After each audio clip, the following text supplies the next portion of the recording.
자, 2022년 경제금융시장 전망을 한번 또 이야기 드릴 건데요. 현재 벌써 58분이 지났습니다. 예, 아까 방송 초반에 한 10분 정도 빼도 48분 동안 지금 진행을 한 거거든요. 지금 채팅창 못 읽고 바로 갈게요. 예, 읽을 시간이 없을 것 같아요. 요거는 2022년도 경제금융시장 전망에서 2021년 10월에 나온 따끈따끈한 보고서예요. 하나은행, 하나금융경영연구소에서 나온 보고서입니다. 여기 보면 코로나 여건 개선으로 내수 중심의 회복세 이어지나 정책 지원 축소, 수출 경기 둔화로 성장 모멘텀이 완화되고 이러한 상황에서 글로벌 인플레 논란, 중 패러다임 전환과 규제 리스크, 가계 부채 누중 위험 등이 유의해야 된다. 해서 뭐 세계 경제, 금융 시장, 이렇게 국내 경제 이렇게 나와 있는데 요 자료는 제가 오픈 채팅방에 올려 드릴게요. 예, 투자방에도 올려 드리고요. 자, 보면 국내 경제는 내수 회복 개선 속에 성장세가 지속되고 정책 지원 축소, 수출 경기 둔화로 회복세가 완화되고 코로나 여건 개선에도 불구 가계부채 우려 고조 속에 코로나 대응책 축소와 G2 경기 둔화 가능성이 부상됐다. 시장 금리는 금리 인상 기조 지속과 연준의 통화정책 정상화로 인해 완만한 상승, 원달러 환율은 긍정적인 원화 팬더멘탈에도 강달러 및 비우호적 수급 환경으로 상승.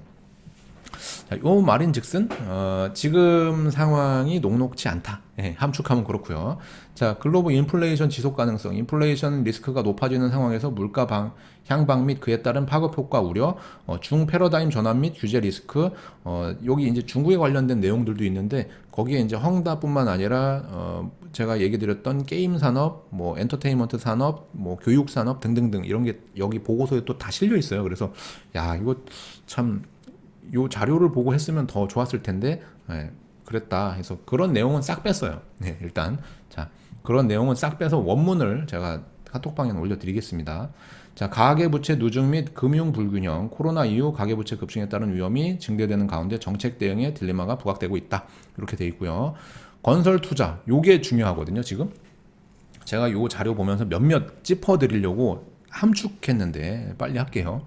자, 건설 투자가 이제 건물 건설을 중심으로 회복세가 확대.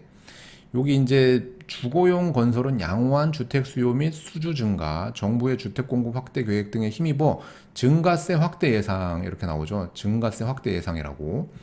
예, 비주거용도 뭐 증가하고 뭐 다 하는데 여기 보면은 여기 이제 주거용이 누런색인 겁니다. 주거용 건물이 쭉 안 좋다가 지금 이쪽으로 가면서 조금씩 위로 올라가는 걸 볼 수 있어요. 그리고 주요 건설 자재 가격, 인플레이션을 유발하는 시멘트, 철근 08년 이후 최고치까지 올라갔습니다. 철근 가격이 최근에 조금 내려왔고요. 그리고 시멘트 가격은 12년 이후 최고랍니다. 2012년 이후에 최고가까지 올라갔대요. 네, 두 개가 다 역대 최고가를 갈아치웠다는 얘기인 겁니다. 주택 가격이 이제 올라갈 수밖에 없는 거죠, 이거는. 근데 중요한 거는 이제 여기 아까 놓친 게 증가세 확대잖아요. 주택 공급 확대 계획 등. 예. 정부의 주택 공급 확대 계획, 증가세 확대 예상라는 거는 더 짓는다는 얘기거든요. 분양을 더 많이 한다는 얘기예요, 이제 앞으로. 예. 그래서 분양가 상한제도 열린 거고, 그리고 나중에 분양하고 하려면은 얘네 건설자금 대출이라든가 이런 것 때문에 지금 대선 전에 어느 정도 이렇게 누르려고 하는 부분들이 나중에는 일시적으로 풀릴 걸로 예상이 돼요. 예. 그래야 이제 건설사들이 PF 대출을 받아가지고 할 테니까. 자, 통화정책, 금융 불균형, 누중 완화 여부가 인상 속도 좌우 해가지고 이제 금리가 어떻게 될 건지. 국내 통화정책은 코로나 위기 이후 경기 회복과 금융 불균형 누중을 감안해 주요국 대비 선제적 인상이 시작됐다. 해가지고 여기 기준금리는 올 4분기와 22년에 추가로 인상되어 코로나 위기 이전 수준인 1.25%로 복귀가 예상된다. 21년 두 차례, 그리고 22년도에 1회 예상이 된다. 인상 시점은 신정부 정책 점검 필요성과 그쵸? 새롭게 정부가 들어서면서 거기에서 어떤 정책들을 할 건지에 따라서 하는 총재 및 뭐 이런 분들이 22년도 3분기쯤에 올릴 것 같다고 해요. 내년에 올리는데 그게 아마도 3분기쯤에 올릴 것 같다. 그러나 22년까지 주택 매매 가격 급등과 가계부채 급증세가 이어질 경우, 이거 중요하죠. 22년까지 주택 매매 가격 급등, 가계부채 급증세가 이어질 경우에는 두 차례 금리 인상도 배제할 수 없다. 내년에 2번 금리 인상 올릴 수도 있다. 그 얘기입니다. 그리고 밑에는 전국 공동주택 실거래가하고 가계 신용. 그래서 빚이 줄면 실거래가가 떨어지고 빚이 늘면 가격이 올라가는 그 그래프를 볼 수 있어요. 그래서 빚과 즉 은행에서 대출문이 어느 정도 열리는지에 따라 주택 가격이 좌지우지된다. 어느 정도 영향을 받는데 초기에는 영향이 없더라. 어느 정도 이게 일정 수준 이상까지 금리가 올라가야 주택시장에 영향을 주더라. 그래서 이 지표도 신용이 이렇게 떨어지고 올라가고 할 때 이 실거래가 지수가 한 템포 좀 늦게 움직이는 걸 볼 수 있죠. 예. 이렇게 주택가격 실거래가가 여기 성장률은 이제 넘어가고 그리고 금리, 통화정책 정상화와 인플레이션에 따른 상승 압력이 우세하다. 시장금리는 통화정책 정상화로 상승 흐름을 이어가겠으며 장단기 금리는 하반기로 갈수록 축소될 전망 해가지고 이제 금리가 전 세계적으로 같이 이렇게 쭉 올라가는 이런 모습을 볼 거다라는 거를 이제 이미 예고하고 있습니다. 그러니까는 이런 그 은행에서 어느 정도 금리 인상을 예고한다는 거는 중간에 지금 우리가 코로나 델타 변이가 있잖아요. 근데 그거보다 더 강력한 무언가로 인해서 급격하게 금리가 떨어지는 일이 발생하면은요.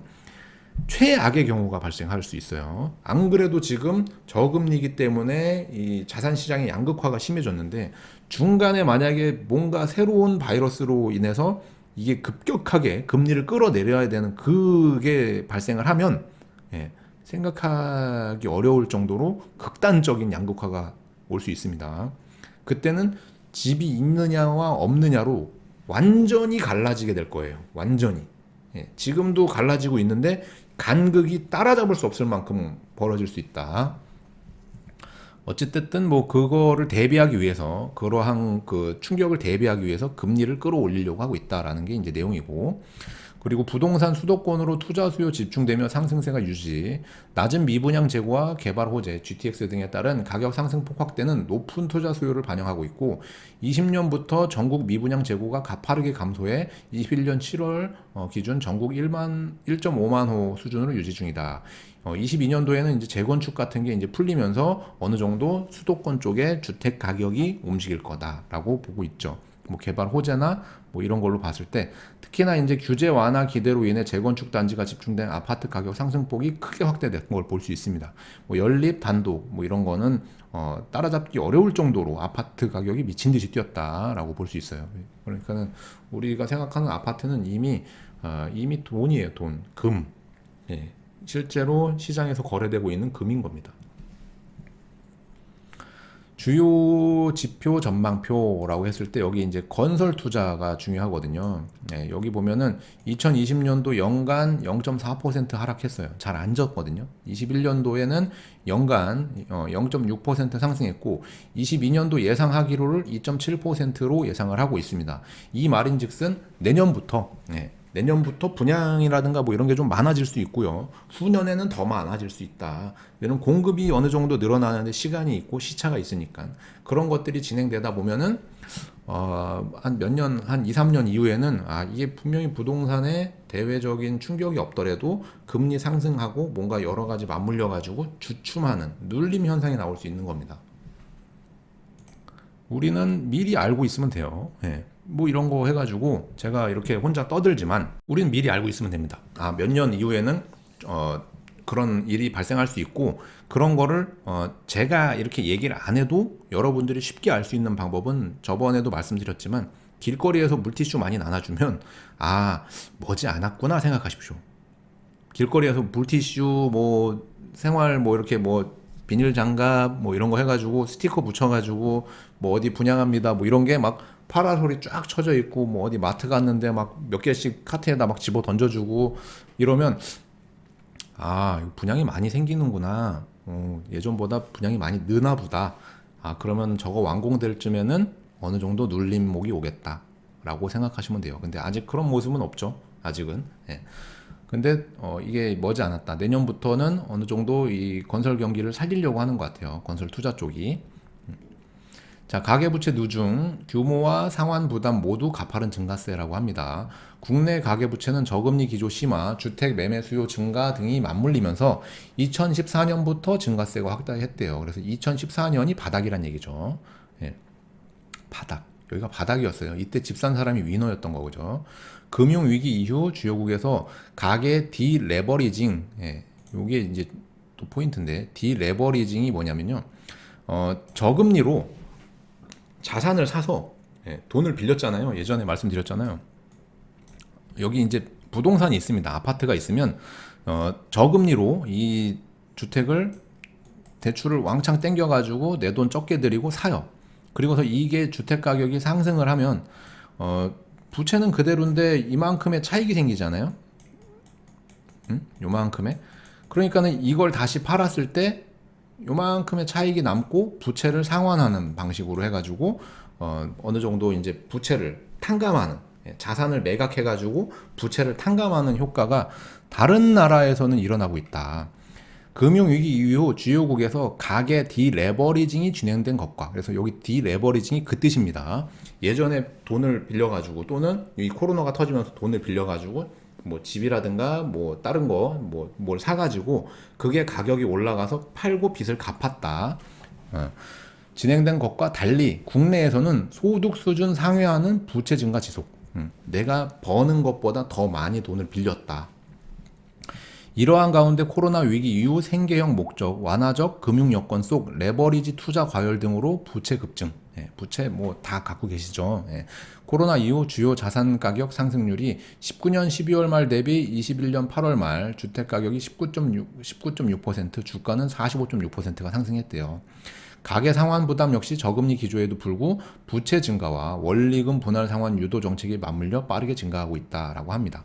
그래서 이게 나중에 지금은 0.25%식으로 이렇게 조금씩 올라가는데 어느 정도 대외 충격이 없이 꾸준히 금리가 상승해서 이게 1%, 2% 이렇게 이제 상승을 할 거란 말이죠.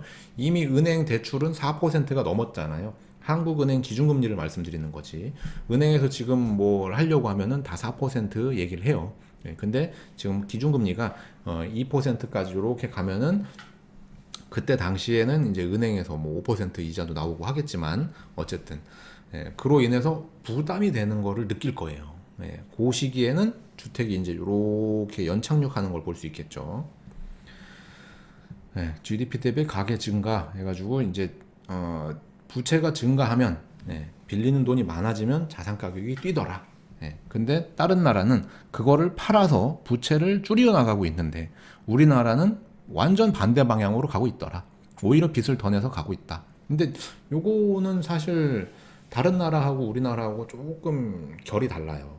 다른 나라 주택 시장은 전세 제도가 없고 우리나라는 전세 제도가 있어가지고 집을 판다고 해도 그 전세는 남아 있는 거라서 아마도 이런 게 나오지 않았나 싶긴 한데, 어쨌든 가계에서 빌린 돈으로 원금과 이자를 내고 했을 때 앞으로 좀가 소비를 뭔가 줄이려고 하는 흐름들이 더 나올 거다. 왜냐하면 이 주택을 뭐 어떻게 움직일 수는 없고 대부분 1가구 1주택일 때 주택을 움직일 수는 없으니 내가 버는 소득은 그대로일 확률이 높은데 이거를 줄이려고 할 거다. 소비를 치킨 한 마리 덜 먹고 어디 뭐 놀러 안 가고 차도 안 바꾸고 뭐 이런 식으로 줄이려고 할 거다. 머지않아서 이제 그렇게 될 거다. 금리가 많이 높아지면. 자, 그리고 가계부채 늦음, 부정적인 파급 효과 우려 증대. 가계부채 증가는 유동적 제약 완화, 그리고 자산 가격 상승 등을 통해 단기적으로는 가계 소비 증가가 긍정적. 내 집이 4억이었는데 8억이 되면 생기지 않은 돈이라고, 그냥 뭐랄까 환상 같은 돈이거든요. 팔아야 내 돈인데 그 환상 같은 돈이 생겼기 때문에 TV도 바꾸고요, 차도 바꾸고요, 뭐 와이프 백도 하나 사주고요, 이렇게 됩니다. 근데 그게 장기적으로 봤을 때 심화될 경우 원리금 상환 부담 증대로 인해 금융 불균형 추국 등으로 해서 실물 경제에 악영향을 준다. 과도한 부채 증가 및 자산 가격 쏠림은 금융 시스템의 취약성을 심화시켜 위기를 촉발하거나 경제적 충격을 증폭하고, 실증 분석 결과 이건 실제로 분석을 했대요. 가계부채 증가는 중장기적으로 가계 소비에 부정적이며 중장기적으로 주택가격 상승 요인으로도 작용한다. 그렇죠. 코로나 이후 가계부채 증가의 소비에 대한 부정적인 영향력과 가계주택 상승에 대한 영향력 더욱 확대됐다. 가계부채의 소비 영향력과 주택가격 영향력은 가계부채 누중 우려가 고조되기 시작한 2016년 이후 확대 지속됐다. 그래서 빚내서 집 사라 했을 때 집을 샀어야 된다. 예. 요 밑에 이제 지수들은 그런 겁니다. 그리고 가계부채 누중, 가계부채 대응책의 딜레마의 유의, 코로나 이후 가계부채 급증 및 자산가격, 특히 부동산 급등 등을 감안할 때 가계부채 문제 해결이 중요한데 매우 신중하게 해야 된다는 거예요. 잘못 건드리면 큰일 난다. 예. 이러한 상황에서 정책당국의 위험성, 시급성, 인식과 적극적인 가계부채 대응 의지 등은 긍정적으로 평가하고 가계부채 대응책이 자칫 급격한 디레버리징을 촉발할 경우 아까 말씀드렸죠. 디레버리징은 부채가 너무 무거우니까 집을 팔아버리는 거거든요. 그래서 부채를 갚는 이런 게 되면 나도 팔게 하면서 이게 갑자기 붕괴되는 일이 발생하면은 다시 끌어올리기가 더 어려워요. 올라가고 있는 걸 누를 수는 있거든요. 예, 근데 떨어지고 있는 거를 막기가 굉장히 어려워요. 예, 사람들의 이 패닉, 공포, 예, 이거가 던지기 시작해서 이게 투매로 이어지면요. 오히려 그거를 막기가 굉장히 어렵습니다. 상승하고 있는 거는 뭔 수를 써서 가지고 어떻게든지 진정시킬 수 있거든요. 근데 하락하는 걸 어떻게 막을 건데? 일본처럼 될 수 있느냐? 그렇게 되진 않겠지만. 그래서 늘 말씀드리지만 주택 가격이라든가 이제 부동산 가격이 떨어지는 걸 원하는 게 아니다.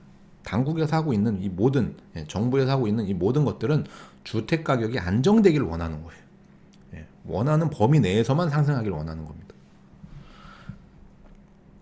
예, 여기 보면 이제 경기 침체가 우려되고 과거 경험상 금융 불균형 해소는 경제 위기를 통해 비자발적 급진적으로 진행. 비자발적이죠. 전세 사는 분들은 벼락거지가 된 거고 그 집을 가지고 있었던 분은 벼락부자가 된 거니까. 또한 금융 불균형 조정 정책이 오히려 가계 부담을 증가시켜 정책 재요인으로 작용할 가능성도 유의. 가령 과다부채 상환 부담은 금리 상승 과정에서 소비를 제약하고 정책 정상화를 어렵게 하는 부채 함정 위험 증대 이렇게 돼 있습니다. 그래서 부채 증감 관리해서 쭉 이런 것들 나와 있고요. 우리가 이제 금융 취약성 지수라고 해가지고 여기 요게 아마 98년도 IMF 외환 위기 때 꼬꾸라진 적이 한 번 있고 쭉 꼬꾸라졌죠 이게. 그리고 2000년도 초반에 신용 위기로 해서 이제 쭉 꼬꾸라진 적이 있고 금융 위기로 또 쭉 꼬꾸라졌다가 최근에 이렇게 가다가 지금 여기 와 있는 거거든요. 매우 중요한 시점에 와 있다 이렇게 보시면 돼요. 여기에 와 있습니다. 여기 지금 이렇게 해야겠네. 지금 금융 불균형 조정의 중요한 분기점입니다. 이게 정책 실패로 가게 되면 더 튀어 올라갈 거고요. 정책 실패가 되면 현재 하고 있는 모든 정책들이 실패로 하면은 더 튀어 올라가고요. 이게 연착륙을 원하는 거거든요. 이게 요걸 원하고 있는 거거든요. 근데 만약에 지금 하고 있는 정책이 오판이다. 사람들이 생각지도 않게 디레버리징을 해버린다. 그냥 집을 팔기 시작한다. 그러면 정책 오판으로 이건 걷잡을 수 없는 위기가 오는 겁니다. 위기. 네. 그렇기 때문에 요걸 원하는 게 아닙니다. 요것도 원하는 게 아니고요. 지금 원하는 건 요거예요. 요거. 무슨 얘기인지 아시겠죠? 그래서 그렇게 대출을 쪼이고 이런 쌩 난리를 피고 있구나. 응? 그렇구나. 근데 그래도 안 되면 이게 위로 튀어 올라가는데 이게 결코 좋은 방향이 아니구나. 이게 나중에는 부메랑이 돼가지고 돌아오는 거나 이게 이렇게 보시면 돼요. 그래서 어느 정도 이게 진정이 돼야 된다. 근데 그게 대부분 한 2년 정도 후에 될 것 같다. 그동안은 또 오른다.